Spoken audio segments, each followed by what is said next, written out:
दोस्तों ठीक है स्क्रीन राकेश आपके जी। सामने शेयर हो रही है।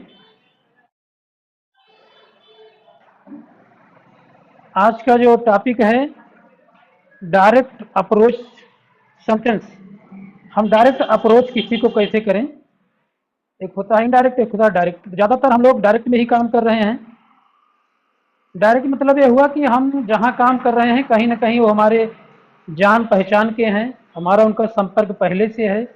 इनडायरेक्ट में होता है कि जैसे हम फ़ोन, गूगल पे या फिर इंस्टाग्राम इस माध्यम से जहाँ कॉल करते हो तो इनडायरेक्ट रूप में होता है। तो हम सभी लोग डायरेक्ट अप्रोच करते हैं, लोगों के साथ मिलते हैं, अपना अपने प्लान को बताते हैं, ऑब्जेक्शन हैंडलिंग करते हैं। तो वहाँ से हम काम की शुरुआत करते हैं।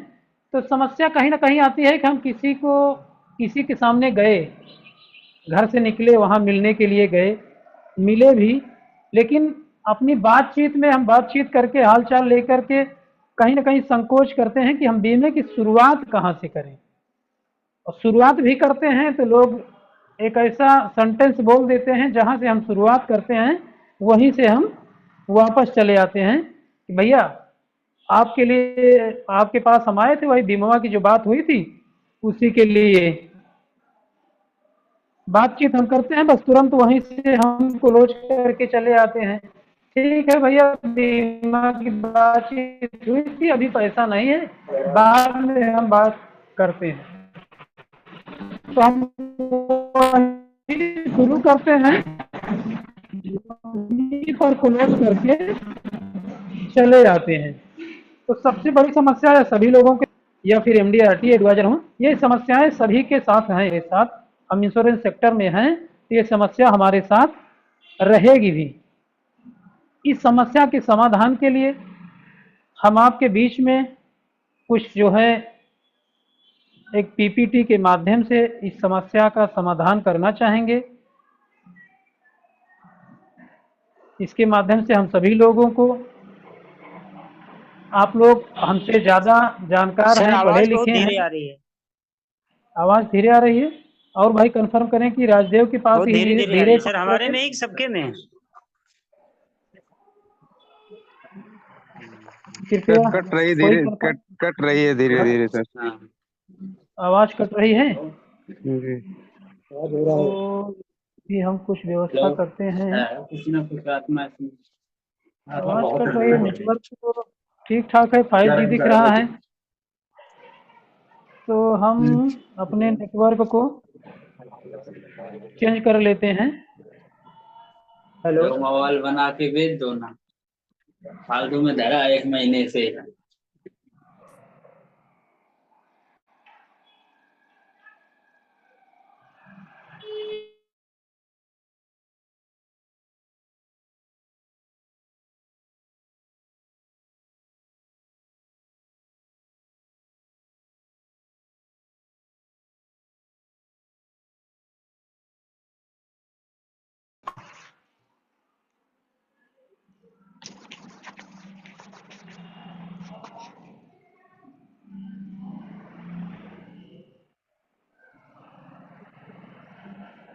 क्या हमारी आवाज़ आप सभी के पास पहुंच रही है।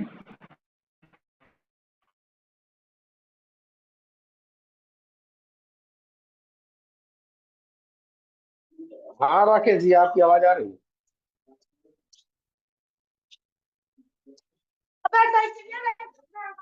अब आप बोलिए राकेश जी।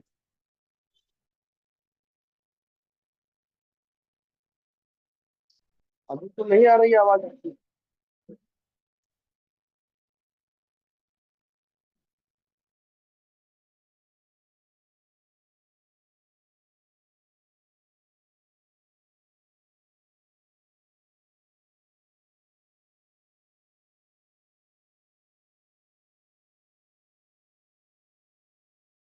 हम डिस्कस हो रहे थे तो पुनः दोबारा से हम कनेक्ट हो रहे हैं। हमें चाहेंगे कि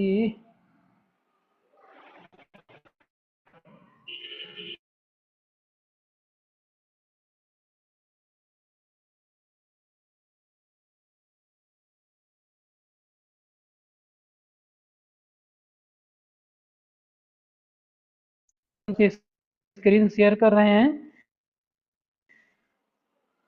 टाइम भी बहुत हो गया है। स्क्रीन शेयर हो रही है? क्या हमारी आवाज पहुंच रही है? बिल्कुल बिल्कुल आवाज आ आ रही रही है सर? आवाज। और लोग भी कंफर्म कर दे भाई। Thank you sir. जी जी, आ रही है आवाज। Thank you sir. तो आज का जो टॉपिक है दोस्तों ये है कि हम डायरेक्ट अप्रोच सेंटेंस के बारे में सीखेंगे कुछ, कि हम लोगों को कैसे अप्रोच करें कि हम अपनी कॉल ओपन कर सकें या फिर अपने प्लान को शो कर सकें। इसी टॉपिक पे आज हमारी बातचीत हो रही है। अप्रोच करने के लिए हमें लोगों के पास जाना होता है, तो इनडायरेक्ट रूप में या डायरेक्ट रूप में। डायरेक्ट रूप में हम जाते हैं कैसे करें, या फिर सेल को हम ओपन प्लान को कैसे शो करें। इसके लिए हमारे पास चाहे एनआरआई लोग हों या फिर रिच लोग हों, बड़े लोग हों या फिर नॉर्मल कस्टमर हों, इन सब के लिए इस रूल को हम फॉलो करके यहाँ पर हम अपनी कॉल को ओपन कर सकते हैं या फिर अप्रोच कर सकते हैं। इसके कुछ रूल हैं, उस रूल को हमें फॉलो करना होगा। जब भी इस सेंटेंस का उपयोग करें तो कस्टमर हमें पहले से जानते हो, मतलब ऐसे कस्टमर को हम इस रूल के माध्यम से अप्रोच करेंगे जिन कस्टमर को हम पहले से जान रहे हैं। दूसरा रूल क्या है, जब भी इसका उपयोग किया जाए 1-to-1 के माध्यम से ही किया जाए। 1-to-1 का मतलब ये हुआ कि हम कस्टमर से कहीं मिलते हैं भीड़ भाड़ वाली इलाके में, तो वहां पर इसका उपयोग ना करें। वहां से हम केवल जो है टाइमिंग उनसे लेकर के, जब उनको टाइम हो 1-to-1 मतलब हम हो और कस्टमर हमारा सामने हो, बीच में और कोई ना हो, तो वहां पर इसका हम उपयोग करें। तीसरा क्या है, इस टेक्निक का उपयोग कम से कम हम 100 लोगों पर जरूर करें, तभी इसका रिजल्ट हमें बेहतर आएगा। ऐसा नहीं है कि हम 5 लोग 10 लोग 2 लोग 3 लोग पर इसका फॉलो किए, वहां से रिजल्ट नहीं आया तो हम इस रूल से हट करके दूसरे को शुरू कर दें। तो आप लोगों से यही विनती है कि इस तीनों रूल को स्क्रीनशॉट ले लें, इसका फॉलो करें। अब आता है कि हम इस रूल को फॉलो करेंगे तो लोग 5 लोग पर अप्लाई किए, तो 5 लोग पर अप्लाई करेंगे आप, तो हो सकता है आपका रिजल्ट 0 रहे। 10 लोगों पर अप्लाई करेंगे तो इसका रिजल्ट 1 या 2 आ सके, आता है, मतलब 1 से 2 लोग हमें कंफर्म कर देंगे, हम वहां से पॉलिसी क्लोज कर लेंगे। उसके बाद अगर हम 100 लोगों को अप्रोच करते हैं इस माध्यम से, तो हमें 30 से 40 प्लान क्लोज करने में सफलता मिल जाएगी। तो आगे हम चलते हैं। इस सेल्स, ये रिसर्च है सेल्स की सेक्टर में, सेल्स के सेक्टर में रिसर्च है। 5 लोगों पर हम काम करते हैं तो हो सकता है हमारा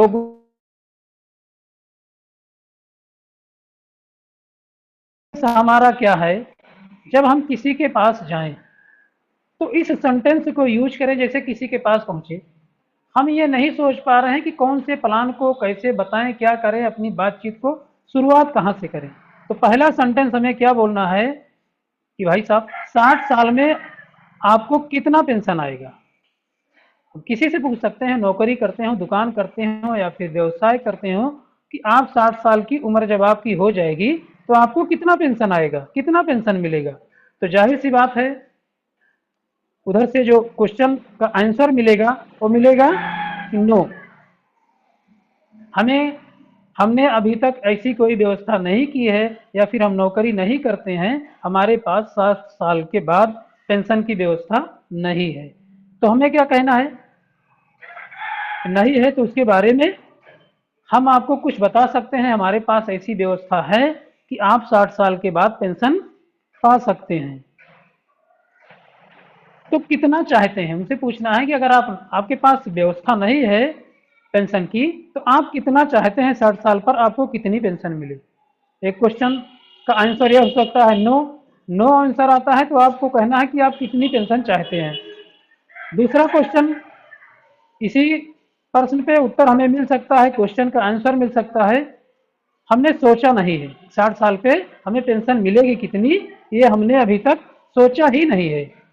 तो फिर आपको कहना है आपने नहीं सोचा है तो चाहते कितना है, कितनी पेंशन आप चाहते हैं, दूसरा आंसर आपको हो सकता है। या फिर तीसरा क्वेश्चन आ सकता है कि हमें 10,000, 5,000 या 50,000 पेंशन आएगी।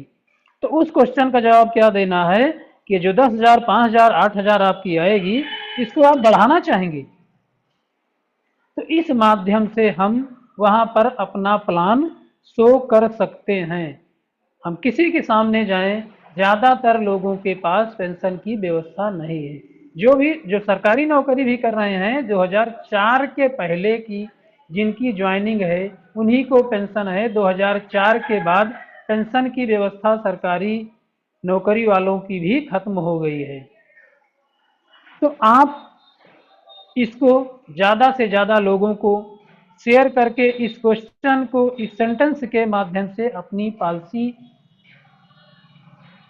का प्लान बता सकते हैं या फिर अप्रोच कर सकते हैं। उनको अपॉइंटमेंट लेने के लिए भी इसका उपयोग कर सकते हैं। पहला सेंटेंस ये है कि आपको 60 साल के बाद कितना पेंशन आएगा।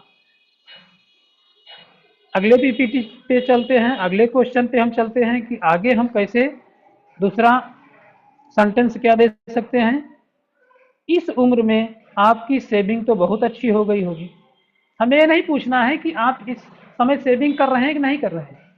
कर रहे हैं तो कहेगा हाँ कर रहे हैं, बस वहीं से हम वापस आ जाएंगे। हमें इस क्वेश्चन को इस तरीके से पूछना है कि क्वेश्चन जो हो क्वेश्चन का उत्तर अगर कस्टमर दे तो हम चाहे जो उत्तर दे हम अपनी कॉल को वहीं से आगे बढ़ा सकते हैं। वहां पर हम अपॉइंटमेंट ले सकते हैं, प्लान शो कर सकते हैं। ऐसा क्वेश्चन हमें करना है। तो अगला क्वेश्चन क्या है, इस उम्र में आपकी सेविंग तो बहुत अच्छी हो गई होगी। तो क्वेश्चन का आंसर क्या आएगा, नो, नहीं, अभी नहीं, अभी नहीं, हम सेविंग नहीं कर रहे हैं। तो आपको क्या कहना है कि करना तो पड़ेगा। क्यों करना पड़ेगा, आगे 3 खतरे हैं। उन खतरों में क्या है कि बच्चों की शादी, पढ़ाई या फिर रिटायरमेंट। यहाँ से भी हम अपने प्लान को आगे ले जा सकते हैं, अपॉइंटमेंट को हम आगे बढ़ा सकते हैं। एक क्वेश्चन का आंसर और हो सकता है कि थोड़ी बहुत सेविंग हम कर लिए हैं।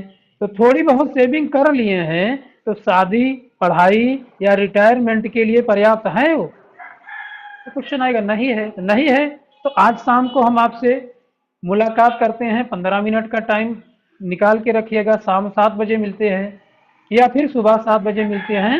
2 क्वेश्चन आप उनको सामने रखिए तो बंदा कहीं ना कहीं से अगर शाम को टाइम नहीं होगी तो सुबह की टाइम आपको दे देगा, सुबह भी टाइम नहीं होगी तो परसों दे देगा। मतलब आप उसके सामने जो क्वेश्चन करेंगे ओपन एंडेड नहीं होगा, वो क्लोज एंडेड होगा। उसका आंसर जो देगा कस्टमर वो क्लोज होगा, आपके हित में होगा। अगर आप उनसे ओपन एंडेड क्वेश्चन करेंगे कि आपने अभी तक कुछ बचाया है तो कहेंगे हाँ बचाया है, मतलब वहीं पर हमारा काम खत्म हो जाता है। तो क्वेश्चन जो हम करें इस हिसाब से करें कि जो है हमें वहां पर हमारी आवश्यकता अनुसार उसका उत्तर कस्टमर दे। तो इस हिसाब से हम क्वेश्चन करें।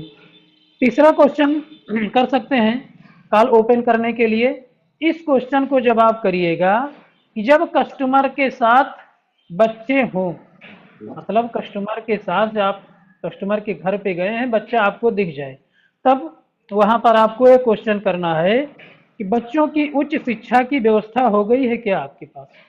आपने इस बच्चे के लिए उच्च शिक्षा की व्यवस्था कर ली है। तो उसका आंसर यही हो सकता है कि नहीं, नहीं किया है, या फिर थोड़ा बहुत कर लिया है या कर लिया है हमने। तो नहीं किया है तो ठीक है, शाम को हम बैठ करके इस बच्चे की शिक्षा की व्यवस्था करते हैं। कितना पैसा लगेगा, कैसे लगेगा, आप कहाँ से लाएंगे, कैसे बचाएंगे, इसी काम को हम करते हैं। और इस काम में हमें महारत हासिल है, ट्रेनिंग मिली हुई है, हमें इसका लाइसेंस मिला हुआ है। तो इसके लिए हम आपके साथ बैठते हैं, 15 मिनट का टाइम हमें आप दीजिए। तो हर व्यक्ति आपको टाइम देने के लिए इच्छुक हो जाएगा। या फिर थोड़ा बहुत हो चुकी है, थोड़ा बहुत हो चुकी है तो इसमें कौन सा कोर्स आप करा सकते हैं, उच्च शिक्षा के लिए कराना चाहते हैं तो अभी क्या कमी है, उसके लिए हम आपके साथ शाम को बैठते हैं या फिर सुबह हम आपके पास बैठते हैं। यहीं से आप अपना प्लान शो कर सकते हैं या फिर हम आगे अपनी मीटिंग को सेट कर सकते हैं। चौथा क्वेश्चन ये है जो सबसे महत्वपूर्ण है, आदमी अपनी बच्चों की शिक्षा में भी कहीं ना कहीं से समझौता कर लेता है, लेकिन एक चीज होती है शादी। आपने जो अगला क्वेश्चन करना है हमें आपको कस्टमर के माध्यम से या फिर अपने जानने वाले के माध्यम से, नात मात रिश्तेदार जहां हम जा रहे हैं कि हम प्लान करेंगे वहां बैठ करके, तो क्या करना है, बच्चों की शादी के लिए पैसों की व्यवस्था हो गई है क्या, कहाँ किए हैं, कैसे किए हैं, क्वेश्चन हमें नहीं करना है। बच्चों की शादी के लिए पैसे की व्यवस्था हो गई है क्या, तो आंसर क्या आएगा उधर से, नहीं या फिर थोड़ा बहुत। नहीं आता है तो ठीक है, वहीं से हम तुरंत आगे बढ़ जाते हैं, ठीक है शाम को मिलते हैं या सुबह मिलते हैं, या फिर थोड़ा बहुत व्यवस्था कर लिए हैं तो इतने में अच्छे से हो जाएगा, या फिर और के लिए हम शुरुआत करते हैं, आपके साथ बैठते हैं, मिलने का समय फाइनल करें, या फिर अगर समय हो वहां पर तो अपना प्लान हम वहां पर पिच कर सकते हैं, अपनी प्रक्रिया को, बात को आगे हम बढ़ा सकते हैं। उसके बाद इन 4 क्वेश्चन को आपको याद कर लेना है, रट लेना है कि कल आपको ओपन करना है तो कहीं से भी हम इसको ओपन कर सकते हैं। जैसे 60 साल में आपको कितना पेंशन आएगा, हम बातचीत कर रहे हैं, वहां पर पहुंचे हम किसी कस्टमर के पास या फिर कहीं पर मुलाकात हुई तो बातचीत में अचानक बोल दें कि क्या आपने 60 साल पर क्या पेंशन मिलेगी इसकी व्यवस्था कर लिए हैं, आपको कितना पेंशन मिलेगी। दूसरा क्वेश्चन, इस उम्र में तो आपने बहुत अच्छी सेविंग की होगी। तीसरा क्वेश्चन, बच्चों की उच्च शिक्षा के लिए आपके पास व्यवस्था हो गई है, व्यवस्था कर लिया है, या फिर बच्चों की शादी के लिए आपके पास पैसे की व्यवस्था हो गई है। इसको आप स्क्रीनशॉट ले लें, ये बहुत ही महत्वपूर्ण है कॉल ओपन करने के लिए। अगली स्लाइड पे हम चलते हैं। आपको यहाँ पर एक संकल्प लेना होगा, कमिटमेंट करना होगा कि इस सेंटेंस के माध्यम से हम जब तक 100 लोगों से मिल नहीं लेंगे तब तक हम शांति से नहीं बैठेंगे। मतलब इस जेएफएम में जनवरी फरवरी मार्च में हमें कॉल ओपन करना है, इस माध्यम से 100 लोगों पर काम करना है तो करना है। 2 लोग, 4 लोग, 5 लोग, 10 लोग पे काम करेंगे तो रिजल्ट हो सकता है ना आए, लेकिन हमें 100 लोगों पर इस हिसाब से काम करना है, इस सेंटेंस के हिसाब से काम करना है। हमें कमिटमेंट ले लेना है, शपथ ले लेना है, तभी हम इंश्योरेंस सेक्टर में एक अच्छी इनकम मार्च तक कर सकते हैं। अच्छी इनकम का मतलब ये हुआ कि यहाँ से हम 1 लाख, 2 लाख, 3 लाख, 4 लाख, 5 लाख, 10 लाख, 20 लाख तक कमा सकते हैं इस जेएफएम में जनवरी फरवरी मार्च में। क्योंकि जो रिसर्च है इंश्योरेंस सेक्टर का या फिर किसी भी सेल के सेक्टर का जहां पर सेल की जाती है, चाहे वो कोई प्रोडक्ट हो या फिर विचार हो, वहां पर 5 लोगों पर अप्लाई करेंगे तो हम 0 रिजल्ट आ सकता है, 10 लोगों पर इसको अप्लाई करेंगे तो 2 से 3 रिजल्ट आ सकता है। अगर 100 लोगों पर हम इसको अप्लाई कर लिए तो 20 से 25 कस्टमर को हम फाइनल टच दे सकते हैं, अपने प्लान को बता करके क्लोज कर सकते हैं। इस हिसाब से अगर हम फाइनल टच करेंगे तो हमारे पास 30,000, 40,000, 50,000, 1 लाख, 2 लाख, 4 लाख, 10 लाख, 20 लाख तक की पॉलिसी एक ही एनओपी में हम कंफर्म कर सकते हैं। तो आप सोच करके देखिए, अगर हम 20 प्लान क्लोज करते हैं मात्र 50-50 हजार का, तो फिर कितना अमाउंट हम सेल करेंगे और हमें वहां पर कितना अर्निंग होगी। तो इस पीपीटी को यही क्लोज करते हैं हम। आप सभी लोगों का बहुत बहुत धन्यवाद कि आप सभी लोगों ने इस पीपीटी को सुना और इसके पहले जो चर्चा हुई थी वहाँ पर हम कस्टमर के सामने बैठते हैं इस पीपीटी को लेकर के। तो कस्टमर क्वेश्चन कौन सा करता है, उस क्वेश्चन का आंसर हमें जो देना है उसको इंश्योरेंस की भाषा में ऑब्जेक्शन हैंडलिंग कहते हैं। तो ऑब्जेक्शन हैंडलिंग हमें कैसे करनी है, वो वीडियो आप सभी लोगों के पास है, उसको बार बार देखिए। उसके बाद कुछ ऐसे वाक्य हमें बोलने की ज़रूरत है जिससे कि कस्टमर प्रभावित हो जाए। उन वाक्यों की भी वीडियो आपके पास है, उसमें ज़्यादा वाक्य नहीं है, 15 वाक्य हैं, उसको भी आप बार बार देख करके कस्टमर से कनेक्ट करके अपनी पॉलिसी को क्लोज करिए। तीसरी चीज, आज की तीसरी मीटिंग में ये जो अपॉइंटमेंट लेने के लिए या प्लान को शो करने के लिए हमें दिक्कत आती थी, उसके लिए भी आपको ये जानकारी मिल गई। इसका स्क्रीनशॉट रखिए बार बार। इन सब के लिए सबसे महत्वपूर्ण चीज है कि हमारे पास लिस्ट होना बहुत ही आवश्यक है। मतलब जब तक हमारे पास लिस्ट नहीं होगी तो हम इंश्योरेंस सेक्टर में कुछ नहीं कर सकते। तो दोस्तों, सबसे महत्वपूर्ण ये है कि हमारे पास लिस्ट होना जरूरी है। तो आप बिना संकोच किए